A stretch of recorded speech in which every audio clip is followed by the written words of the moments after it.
Kanpur IT का दावा, corona की तीसरी लहर होगी कम खतरनाक, अक्टूबर व नवंबर तक आने की संभावना है।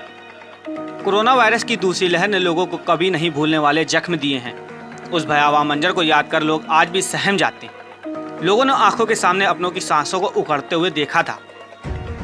इस बीच आईटी कानपुर के प्रोफेसर ने राहत देने वाली खबर दी है। आईटी के प्रोफेसर मणिन्द्र अग्रवाल ने गणितीय विश्लेषण सूत्र के आधार पर दावा किया है कि तीसरी लहर दूसरी लहर से कम घातक होगी। उन्होंने तीसरी लहर के अक्टूबर और नवंबर के बीच आने की संभावना जताई है। सर, तीसरी लहर को लेकर कई आकलन हैं, क्या कहता है आपका सूत्र मॉडल का आकलन?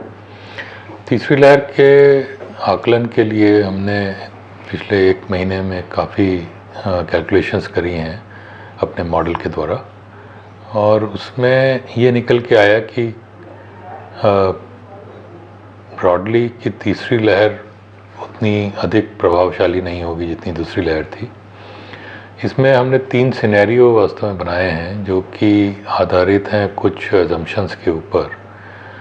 यदि हम मान के चलते हैं कि कोई नया म्यूटेंट अगस्त के अंत तक आ जाता है जो कि डेल्टा वेरिएंट से भी कहीं ज़्यादा तेज़ी से फैलने वाला है, तो तीसरी लहर जो आएगी वो अक्टूबर नवंबर के समय में और लगभग पहली लहर के बराबर होगी।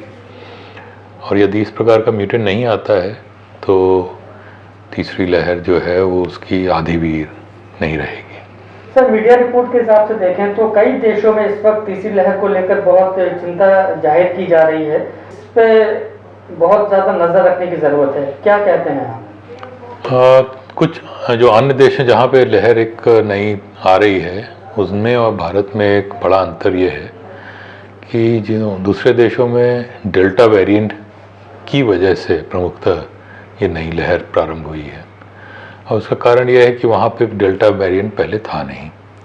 भारत में दूसरी लहर डेल्टा वेरिएंट की वजह से आई थी, तो और यहाँ पे काफ़ी जनसंख्या डेल्टा वेरिएंट से संक्रमित होकर ठीक हो चुकी है, तो उनके शरीर में इम्यूनिटी आ गई है।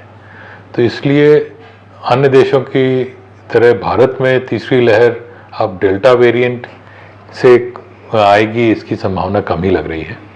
यदि अब कोई अननोन नया वेरिएंट यदि आता है जो जैसे मैंने कहा कि डेल्टा से भी ज़्यादा तेज़ी से फैलने वाला हुआ, तब कुछ हद तक आने की संभावना है।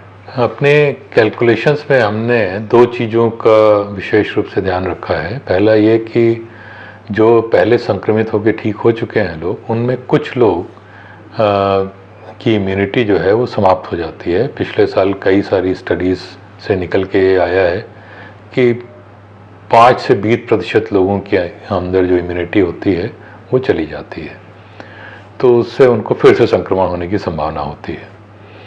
तो हमने मान के चला है कि 20% लोगों में इम्यूनिटी समाप्त हो जाएगी 3 महीने के अंतराल के बाद। और दूसरा जो वैक्सीनेशन का अभियान चल रहा है देश में, तो हर महीने कितने वैक्सीन्स लगेंगी लोगों को, इसका भी एक अंदाज हमने लिया है, और वो भी कुछ कम करके ही लिया है। वास्तविकता शायद उससे अधिक वैक्सीन की हो, लेकिन हम ये चाह रहे थे कि यदि कम वैक्सीनेशन हो और ज़्यादा लोगों में इम्यूनिटी चली जाए तो सबसे ख़राब स्थिति वो होगी, तो वो क्या हो सकती है।